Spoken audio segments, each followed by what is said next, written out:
সমগ্র দেশের ক্ষতি।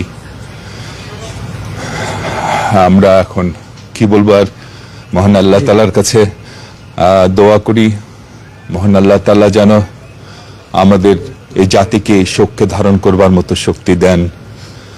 আমরা খালেদা জিয়া বিহীন যে বাংলাদেশ সামনে, সে বাংলাদেশ যেন ওনার কষ্টের মতো না হয়, ওনার স্বপ্নের মতো হয়, সেই দোয়া আজকে আমরা করছি। মহান আল্লাহ তাআলার কাছে এই জাতিকে তুমি এই শোককে ধারণ করবার মতো শক্তি দাও, সামনের দিকে চলার তুমি দিক নির্দেশনা দাও। মহান আল্লাহ, আমরা আমাদের অভিভাবককে হারিয়েছি, তুমি আমাদের পথভ্রষ্ট করো না।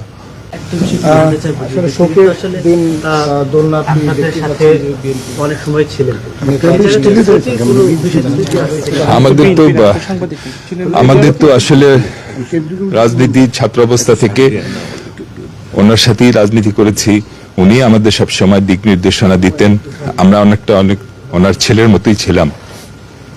তো আজকে আমরা ঠিক নিজের মাকে হারালে যেমন লাগে, ঠিক সেরকমই আমাদের অনুভূতি হচ্ছে। আমরা মনে হচ্ছে যে আমরা অনেক কিছু হারিয়ে ফেলেছি, আমাদের জীবনের সর্বশ্রেষ্ঠ সম্পদ যেন আমরা হারিয়ে ফেলেছি। তাই আমি আবারও বলবো যে সামনের দিনগুলো যেন, আমাদের জাতির সামনের দিনগুলো যেন বেগম খালেদা জিয়ার কষ্টের মতো না হয়, বেগম খালেদা জিয়ার স্বপ্নের মতো হয়।